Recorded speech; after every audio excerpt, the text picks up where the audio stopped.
Hi guys. So with Mr. Valentino, come here, good goofball. All right, so with Mr. Valentino, we did a morning walk with another dog. We did a walk by himself. And for the most part, the slip lead, he gets it. But when he wants to put the brakes on, there's a couple things I'd like you to do. So first and foremost, when you put the slip lead on, make sure that it's not down low. I want you guys to start from the bottom and then pull up.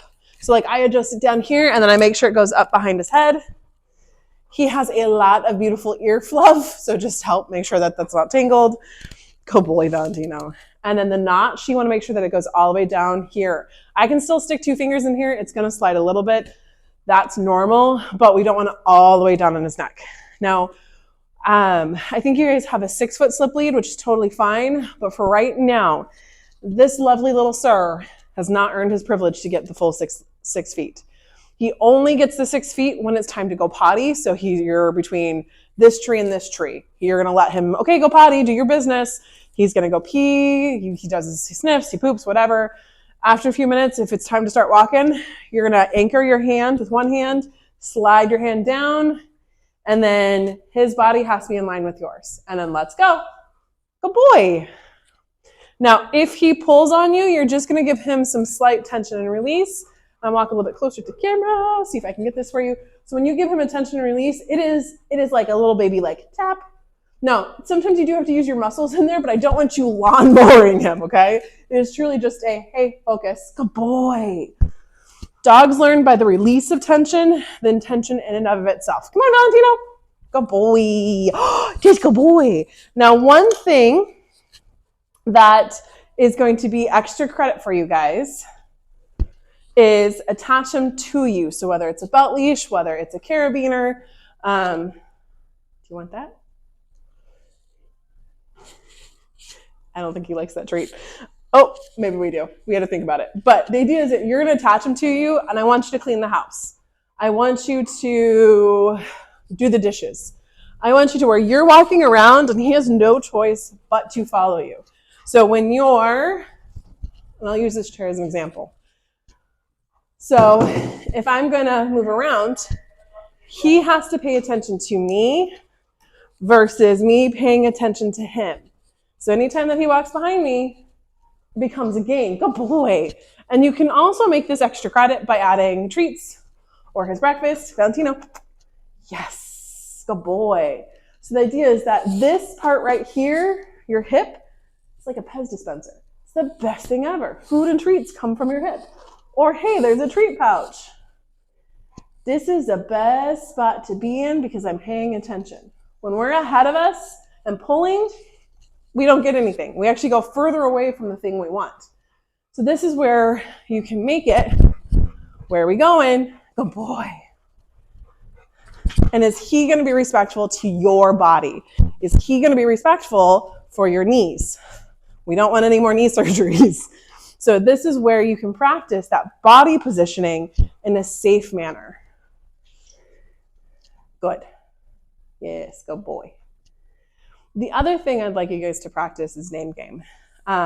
So with name game, let me unclip him for a second. He is a very sweet dog, by the way. So name game, the idea behind this is that you're going to call his name only once.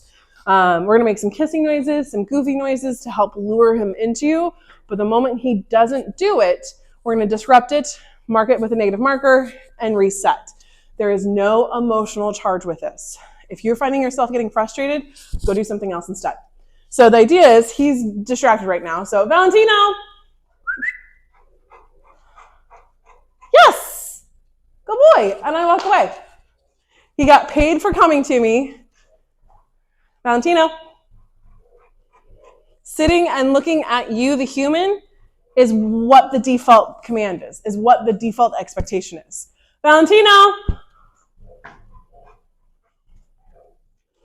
Yes, good boy. So the idea behind this is that it's a disengagement. So ignore whatever you're doing. Valentino. Ignore whatever you're doing. Come sit in front of me and engage with me. Yes, good boy.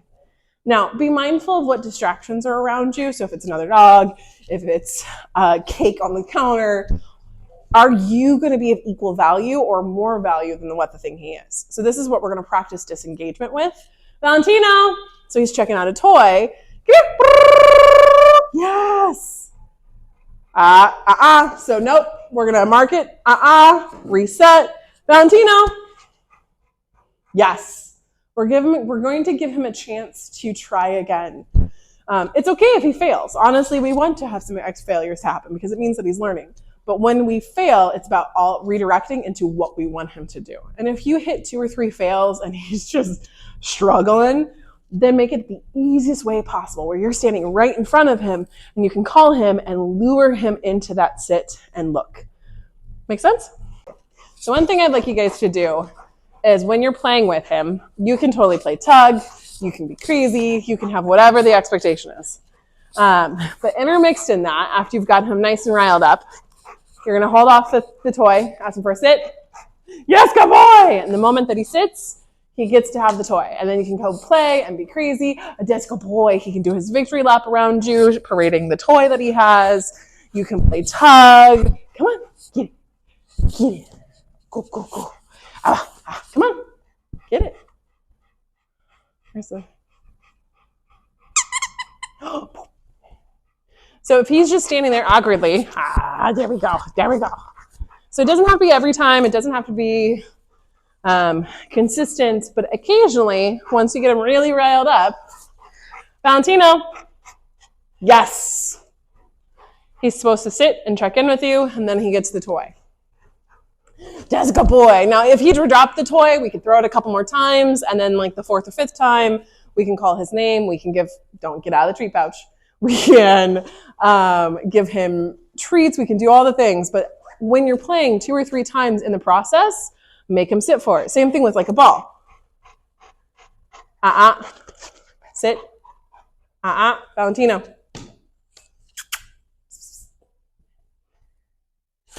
I know, it's a treat pouch. Come here. Come here. Sit. Good boy. The biggest focus with this is that he has to sit and engage. Do it 1 out of 5 times or 1 out of 4 times. Making it a gambling game will allow him to check in with you and teach him that it's not always, it doesn't matter when I'm excited. When I hear my name, I need to check in. I need to put a pause button. This is going to help with any reactivity that we have. It's going to help with overexcitement that we have. It's also going to help bring a pause when he gets distracted and starts pulling. This is going to help his, oh, hey, I have to focus and listen. This also reinforces boundaries as an older teenager. So as an older teenager, he's testing the limits of, are you sure? Are you sure I can do this? Are you sure I can have this? Like right now, he's testing the boundaries of, hey, I want to get in that treat pouch. And my treat pouch is zipped closed, but that's where it's, come here. Good boy. Leave it. Good. And I am giving him some corrections on that slip lead, but it's more of like, hey, get your nose out of there. And then I give the leash back to him. Dogs learn by the release of tension and tension of itself. So this slip lead, let's take it off real quick. This slip lead is kind of your neutralized command communication. And as you can see, he's tired from just making him think a few times in play and just making him think and intermixed in between snuggles and focus. Training doesn't have to be 20 minutes. It only needs to be 5 to 10 minute interactions. But those 5 to 10 interactions built up over time add for the longevity of understanding a command. Let's go, boy.